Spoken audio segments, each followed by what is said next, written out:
हाँ तो दोस्तों, आज से हम चालू करते हैं अपना competitive programming using C plus plus. ठीक है, तो मैं सबसे पहले इस कोर्स के अंदर सबसे पहले हम डिस्कस करेंगे लिंक लिस्ट के बारे में कि लिंक लिस्ट होती क्या चीज है।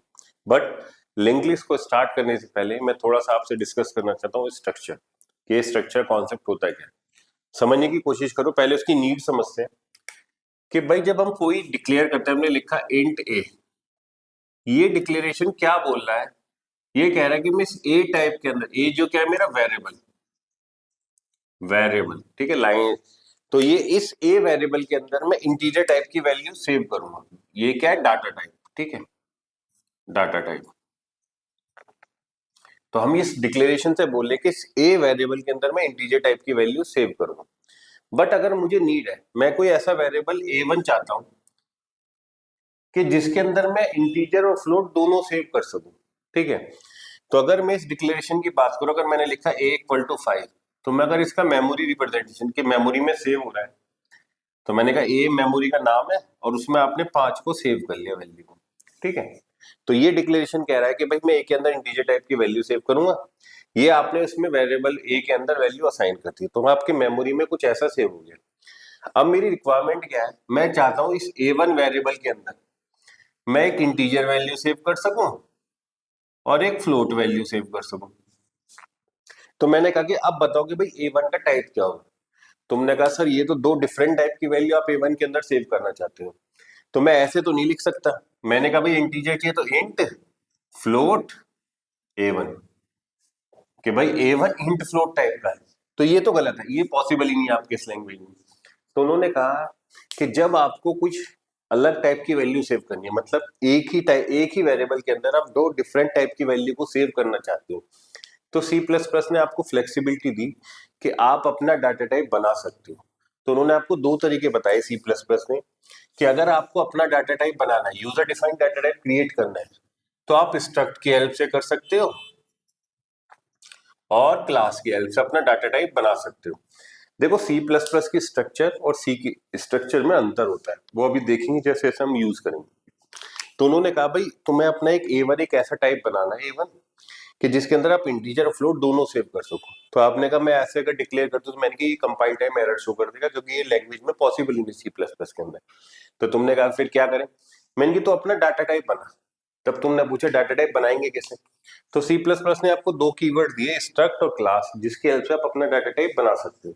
ठीक है, तो हमने कहा चलो सर सी प्लस प्लस की स्ट्रक्चर के बारे में ही बताओ पे कि struct keyword C plus plus में वर्क कैसे करता है। मैंने कहा पहले रिक्वायरमेंट समझ कि तुझे ए1 में क्या क्या सेव करना है। तुमने कहा सर इंटीजर वैल्यू सेव करनी है, तो मैंने कहा चलो इसे इंटीजर टाइप के वेरिएबल ए में सेव कर ले। तुमने कहा सर मुझे फ्लोट भी सेव करनी है, तो मैंने कहा इसे फ्लोट टाइप के वेरिएबल बी में सेव कर ले। ठीक है, अब इन दोनों को एक बॉक्स में बंद किया। फिर मैंने ये डाटा टाइप बना रहा है, तो तुमने कहा क्या यूज करेंगे? Struct keyword. इस टाइप का नाम क्या दे रहे हो? तुमने कहा सर इसको पीपी नाम दे देते हैं। काम खत्म, लगा दिया हमने सेमीकोलन। तो ये होता है अपना नया डाटा टाइप बनाने के लिए, किसकी हेल्प से बना? स्ट्रक्ट कीवर्ड की हेल्प से। ये आपके नए डाटा टाइप का नाम है। अब तो सर मैं बोल सकता हूं दैट्स अ कीवर्ड। स्ट्रक्ट क्या है मेरा? कीवर्ड। पीपी क्या है? स्ट्रक्चर या डाटा नेम, स्ट्रक्चर नेम। और न्यू डाटा टाइप जो आप बना रहे हो, एक नया डाटा टाइप बना रहे हो। ठीक है, ये दो चीज कॉल की जाती है स्ट्रक्चर कंपोनेंट। स्ट्रक्चर कंपोनेंट, इनको हम बोलते हैं structure component. Sir structure component क्या इंफॉर्मेशन कन्वे करता है? ये चीज बता रही है जो आपने पूरी स्ट्रक्चर को डिफाइन किया है, ये जो आपकी स्ट्रक्चर आपने डिफाइन की है, ये क्या इंफॉर्मेशन कन्वे कर रही है यूजर को? ये कह रही है कि आप पीपी टाइप का जो भी वेरिएबल डिक्लेयर करोगे, उसके अंदर ये दो स्ट्रक्चर कंपोनेंट होंगे। मतलब अगर मैं अपने प्रोग्राम के अंदर मैंने लिखा इंट मेन पीपी ए1, तो ये ए1 किस टाइप का वेरिएबल है? तुमने कहा सर पीपी टाइप का, जो अभी मैंने डिफाइन किया है। मैंने अभी डिफाइन किया है क्या? मेरा एक नया डाटा टाइप पीपी, जिसके अंदर ये दो स्ट्रक्चर कंपोनेंट होंगे। तो जब आपने इस टाइप का वेरिएबल ए1 डिक्लेयर किया, तो अगर मैं इसका मेमोरी रिप्रेजेंटेशन बताऊं कि ए1 के अंदर दो लॉजिकल कंपोनेंट है, एक ए है और एक बी है। चीज समझ में आती है? तो ये स्ट्रक्चर डेफिनेशन हमें क्या इंफॉर्मेशन कन्वे कर रही है कि पीपी टाइप का आप जो भी वेरिएबल डिक्लेयर करोगे, पीपी मेरा एक नया डाटा टाइप है जो मैं क्रिएट कर रहा हूँ, किसकी हेल्प से? स्ट्रक्ट कीवर्ड की हेल्प से। कि पीपी टाइप का मैं जो भी नया वेरिएबल बनाऊंगा उसके अंदर ये दो स्ट्रक्चर कंपोनेंट होंगे, ठीक है? तुमने कहा सर ये बात समझ में आती है कि स्ट्रक्ट कीवर्ड की हेल्प से हम अपना नया डाटा टाइप बना सकते हैं। उसके अंदर क्या होंगे? जो आपने स्ट्रक्चर कंपोनेंट डिक्लेयर किए, तो इस पीपी टाइप का जो भी वेरिएबल आप डिक्लेयर करोगे उसके अंदर ये दो स्ट्रक्चर कंपोनेंट होंगे। अब बात आती है सर इन स्ट्रक्चर कंपोनेंट को वैल्यू कैसे असाइन करें? तब मैंने कहा कि स्ट्रक्चर कंपोनेंट को वैल्यू असाइन करने के हम दो तरीके यूज कर सकते हैं। या तो यूजिंग डॉट ऑपरेटर कर सकते हैं या कंस्ट्रक्टर फंक्शन की हेल्प से करेंगे सी प्लस प्लस के अंदर। तो तुमने कहा सर मुझे स्ट्रक्चर कंपोनेंट को वैल्यू असाइन करनी है, तो मैंने कहा using dot operator. Dot operator किसकी हेल्प से हम स्ट्रक्चर कंपोनेंट को वैल्यू कैसे असाइन करेंगे? तुमने कहा a1 dot A equal to 90। इसका मतलब क्या है कि a1 जो मेरा स्ट्रक्चर वेरिएबल है, डॉट उसको रीड आउट करो के अंदर, a1 के अंदर जो a है उसमें 90 वैल्यू इनिशियलाइज कर दो। a1 के अंदर जो a है उसमें 90 वैल्यू इनिशियलाइज कर दी। फिर मैंने कहा a1 dot B equal to 2.3। a1 के अंदर जो b है, क्योंकि a1 स्ट्रक्चर टाइप का वेरिएबल है, उसके अंदर स्ट्रक्चर कंपोनेंट a भी है और b भी है। तुमने कहा a1 के अंदर जो b है उसमें 2.3 इनिशियलाइज कर दिया। तुमने कहा चलो सर इसको सी आउट कर देते हैं। मैंने कहा a1 डॉट ए फिर स्पेस दे दिया a1 डॉट बी, ठीक है? तो तुमने क्या कहा कि सर स्ट्रक्ट की हेल्प से हम यूजर डिफाइंड डाटा टाइप बना सकते हैं। मैंने कहा सही है। तुमने फिर स्ट्रक्चर को डिफाइन किया कि स्ट्रक्ट पीपी, पीपी क्या आपका नया डाटा टाइप, या जो आप नया डाटा टाइप क्रिएट कर रहे हो उसका नाम क्या है? पीपी। उसके अंदर आपने दो स्ट्रक्चर कंपोनेंट बनाए जो वैल्यू होल्ड करने के काम आएंगे, ठीक है? फिर आपने यहाँ पे semicolon end of the structure आपका, कि यहाँ पे आपका स्ट्रक्चर की डेफिनेशन खत्म हो गई। फिर आपने इस टाइप का वेरिएबल डिक्लेयर किया। मैंने क्या कहा कि तुमने लिखा पीपी ए1। इसका मतलब क्या है कि ए1 एक वेरिएबल है किस टाइप का? पीपी टाइप का। इसको जस्ट लाइक ऐसे लिंक करने की कोशिश करो कि सर जैसे हम लिखते हैं इंट ए, तो मैं क्या बोलता हूँ एक वेरिएबल है किस टाइप का? इंट टाइप का। तो यहाँ पे मैं बोल रहा हूँ ए1 एक वेरिएबल है किस टाइप का? पीपी टाइप का, जो हमने एक नया डाटा टाइप बनाया। फिर आपने बोला सर पीपी टाइप का जो डेफिनेशन थी वो तो बोली थी उसके अंदर दो स्ट्रक्चर कंपोनेंट होंगे। तो ठीक है भाई, ए1 के अंदर भी दो स्ट्रक्चर कंपोनेंट होंगे, ए और बी। फिर मैंने कहा कि स्ट्रक्चर कंपोनेंट को वैल्यू कैसे इनिशियलाइज कर सकते हो? तुमने कहा सर डॉट ऑपरेटर के थ्रू कर सकते हैं। मैंने कहा इस डॉट को रीड आउट कैसे करना? इसको अपने दिमाग में सेट कर लो के अंदर, ठीक है? बिल्कुल सिंपल वे में कोडिंग करेंगे और मैं बड़े से बड़े कोड करके ले जाऊंगा आपके सामने कि अमेजन फ्लिपकार्ट में कैसे क्वेश्चन पूछे जाते हैं। बेसिक सॉलिड करो, आपको क्वेश्चन समझ में आएंगे। तो a1 डॉट ए, a1 के अंदर जो a स्ट्रक्चर कंपोनेंट है उसमें 90, a1 डॉट बी, a1 के अंदर जो b कंपोनेंट है स्ट्रक्चर कंपोनेंट उसमें 2.3, देन उसकी वैल्यू को हमने शो कर दिया। तो सर ये पहला तरीका तो मुझे समझ में आया कि स्ट्रक्चर के अंदर उसके स्ट्रक्चर कंपोनेंट को वैल्यू इनिशियलाइज कर सकते हो using dot operator. Sir second क्या है? मैंने कहा कि सी प्लस प्लस के अंदर एक कॉन्सेप्ट होता है कंस्ट्रक्टर का, जो आपको लीड कोड के हर प्रॉब्लम में दिखाई देगा। वो क्या करेगा कि सर स्ट्रक्चर कंपोनेंट को वैल्यू हम कंस्ट्रक्टर फंक्शन के थ्रू भी इनिशियलाइज कर सकते हैं। देखो सी प्लस प्लस में कंस्ट्रक्टर का कॉन्सेप्ट होता है, उसका काम क्या होता है? केवल डाटा मेंबर्स को इनिशियलाइज करना है। सर कैसे करते हैं? क्या कंस्ट्रक्टर फंक्शन होता है देखो। और अगर आपको कोई कंफ्यूजन है तो मेरी नीचे ही आपकी इस चैनल पे मैंने कंस्ट्रक्टर फंक्शन का डाल रखा है, तो उस वीडियो को देख लेना आप, ठीक है? तो तुमने कहा सर स्ट्रक्चर के अंदर उसके स्ट्रक्चर कंपोनेंट है, उसको सर कंस्ट्रक्टर फंक्शन के थ्रू इनिशियलाइज कैसे करते हैं, उसका एग्जांपल दो। मैंने की ठीक है। हमने कहा लो पहले हम अपनी स्ट्रक्चर बना लेते हैं, स्ट्रक्ट, इसका नाम दे दिया पीपी। तुमने कहा ठीक है। हमने बोला इंट ए फ्लोट बी, ठीक है?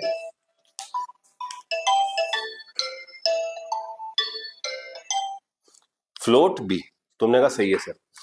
तो मैंने कहा कि कंस्ट्रक्टर क्या होता है? एक स्पेशल फंक्शन होता है, उसका नाम वही होगा जो आपकी स्ट्रक्चर का नाम है, ठीक है? तो तुमने कहा अच्छा सर उसका नाम वही होगा, तो मेरी स्ट्रक्चर का नाम है पीपी, तो मैंने कहा इसी नाम का कंस्ट्रक्टर फंक्शन होगा।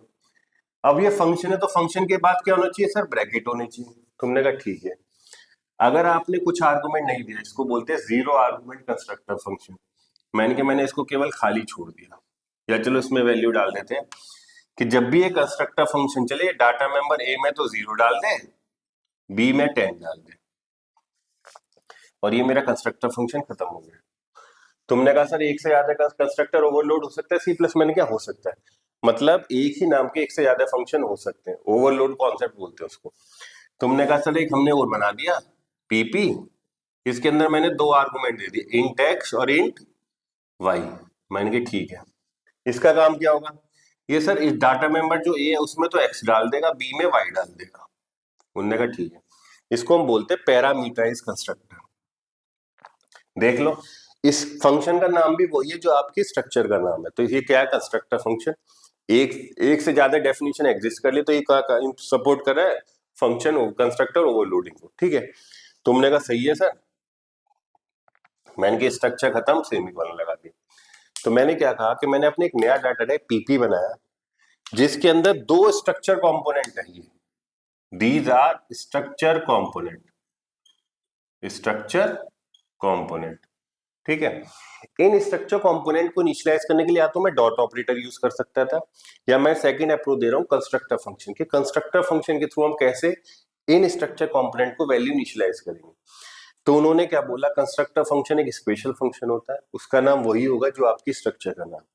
आपने कोई आर्गुमेंट नहीं दिया, that's a zero argument constructor function. ये क्या करेगा, डाटा मेंबर ए में 0 डाल देगा, बी में 10 डाल देगा। कैसे करेगा अभी देखते हैं। फिर आपने दूसरा कंस्ट्रक्टर फंक्शन बनाया जिसमें आपने दो पैरामीटर दिए, तो दैट्स कॉल्ड पैरामीटराइज कंस्ट्रक्टर। ये क्या करेगा, ए में एक्स डाल देगा, बी में वाई डाल देगा। अब समझो सर, मैंने अपना एक नया डाटा टाइप बना लिया, मैंने कहा तू मेन डिक्लेयर कर। तुमने कहा सर मेन आ गए। तुमने कहा सर मुझे इस पीपी टाइप का अपना एक वेरिएबल बनाना है, मैंने की पीपी A1। तुमने कहा A1 एक वेरिएबल बने और इसके डाटा मेंबर को इनिशियलाइज करने के लिए मैं कंस्ट्रक्टर फंक्शन यूज कर रहा हूं, तो मैंने लगा दिया ब्रैकेट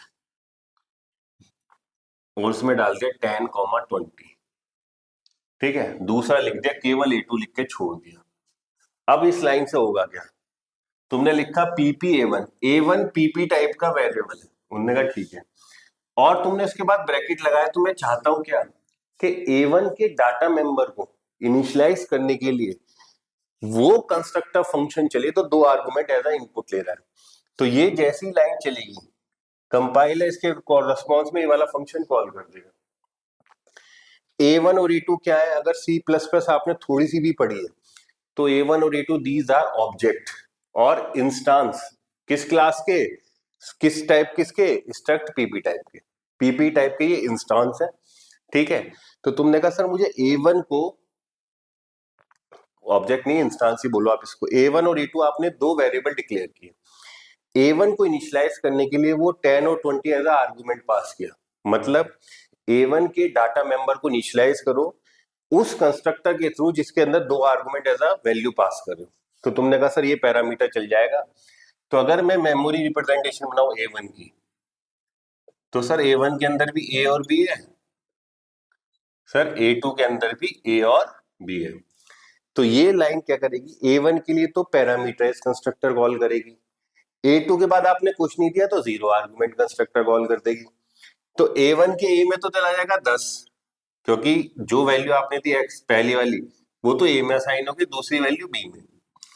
सर A2 के लिए क्या होगा, भाई आपने A2 के अंदर कुछ आर्गुमेंट नहीं दिया तो वो क्या चला देगा, केवल जीरो आर्गुमेंट कंस्ट्रक्टर। तो A2 का ये तो हो जाएगा जीरो, A2 का B भी क्या हो जाएगा, जीरो। तो अगर मैं यहाँ पे प्रिंट कराऊं, मैंने कहा भाई तुम सबसे पहले cout A1 dot A1 dot B, फिर cout A2 dot space A2 dot B show करा दो। तो ये क्या करेगा, A1 का ये क्या आएगा, इस लाइन का आउटपुट, भाई A1 का ये 10, A1 का B 20, A2 का ये क्या है 0, A2 का B क्या है 0। तो सर ये आ जाएगा। तो मैंने क्या करा, मैंने अपना एक नया डाटा टाइप बनाया स्ट्रक्ट कीवर्ड की हेल्प से, और उसके डाटा मेंबर को इनिशियलाइज करने के लिए मैंने कंस्ट्रक्टर फंक्शन यूज कर लिया। सी प्लस प्लस की स्ट्रक्चर और सी में मेन एक डिफरेंस ये भी है कि सी के अंदर कोई कंस्ट्रक्टर कॉन्सेप्ट नहीं होता, बट सी प्लस प्लस में कंस्ट्रक्टर कॉन्सेप्ट होता है। ठीक है, कंस्ट्रक्टर क्या है? एक स्पेशल फंक्शन है जो उसी नाम का होगा जिस नाम की आपकी स्ट्रक्चर है। तो जब आप स्ट्रक्चर वेरिएबल डिक्लेयर करोगे तो वो इम्प्लिसिटली उस कंस्ट्रक्टर फंक्शन को कॉल कर देगा। वो कैसे मैच करेगा? वो देखेगा आर्गुमेंट, अगर आपने आर्गुमेंट पास किया तो पैरामीटर्स कंस्ट्रक्टर कॉल कर देगा, अगर वेरिएबल के बाद आपने कोई आर्गुमेंट नहीं दिया तो जीरो आर्गुमेंट कंस्ट्रक्टर कॉल कर देगा। चीज समझ में आती है? तुमने कहा सर एक तरीका, दूसरा तरीका ये है कंस्ट्रक्टर के थ्रू। एक तरीका और होता है जो आप मोस्टली यूज करोगे। कैसे? उन्होंने कहा कि मैं इसी कंस्ट्रक्टर फंक्शन को थोड़े अलग तरीके से भी इनिशियलाइज कर सकता हूं। उसने कहा कैसे? और यही मैं लीड कोड में आपको दिखाई देगा कैसे। उसने कहा सर ये पीपी कंस्ट्रक्टर फंक्शन है। मैंने की हाँ है। तुमने कहा, मैंने लगाया कॉलन, दो डॉट, मैंने कहा ए में तो डाल दे जीरो, बी में डाल दे जीरो, और ब्रैकेट लगा खाली छोड़ दिया। ये आपका स्टैंडर्ड तरीका होता है डाटा मेंबर को इनिशियलाइज करना थ्रू कंस्ट्रक्टर फंक्शन। तो मैंने कहा मैं पीपी कंस्ट्रक्टर कॉल करूंगा, वो करेगा क्या? सर जो ए डाटा मेंबर है, जो पीपी का एक स्ट्रक्चर कंपोनेंट है, उसमें तो जीरो डाल देगा, बी के अंदर जीरो डाल देगा। अब तुमने कहा सर यहाँ पे क्या होगा? मैंने कहा यहाँ पे भी यही तरीका का अप्लाई करते हैं। क्या?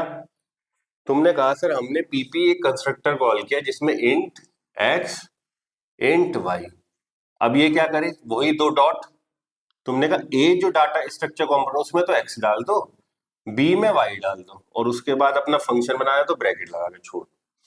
तो ये तरीका आप लीड कोड पे देखोगे, इसलिए मैंने आपको बता दिया कि आप इस तरीके से भी अपने कंस्ट्रक्टर फंक्शन को स्पेसिफाई कर सकते हो। ये क्या कह रहा है कि स्ट्रक्चर कंपोनेंट ए में तो जीरो डाल दूंगा, बी में जीरो।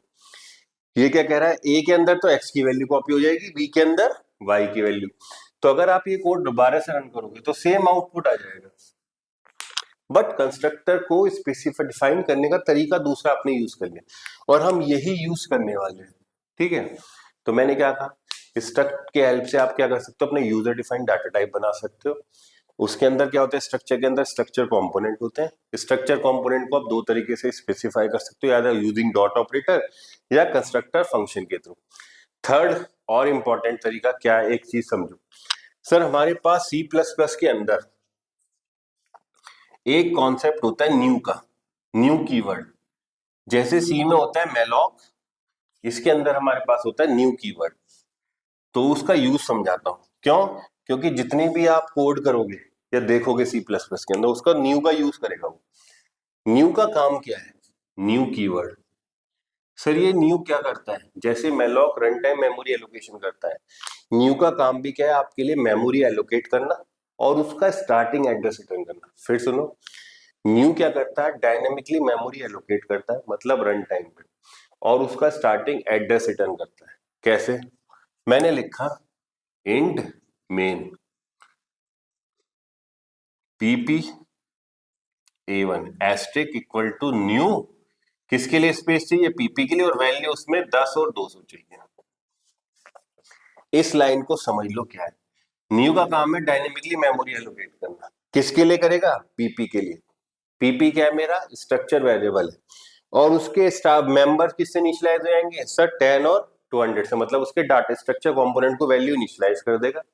तो कुछ ये ऐसा कर देगा कि आपका एक पीपी क्लास का एक वेरिएबल बन गया, जिसके ए में तो डल गया 10 और बी में डल गया 200। A1 क्या कर रहा है? इसे पॉइंट आउट कर रहा है, क्योंकि एस्टिक लगा दिया। तो A1 क्या है? पॉइंटर, और हमें पता है पॉइंटर का काम क्या करता है? किसी दूसरे वेरिएबल का एड्रेस होल्ड करना। तो A1 किसे पॉइंट अप एड्रेस होल्ड करना है या पॉइंट आउट करना? तो A1 किसे पॉइंट आउट कर रहा है?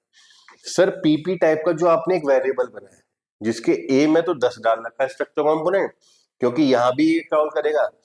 ये लाइन क्या कॉल करेगी जो अभी हमने करी थी? सर पैरामीटराइज कंस्ट्रक्टर को।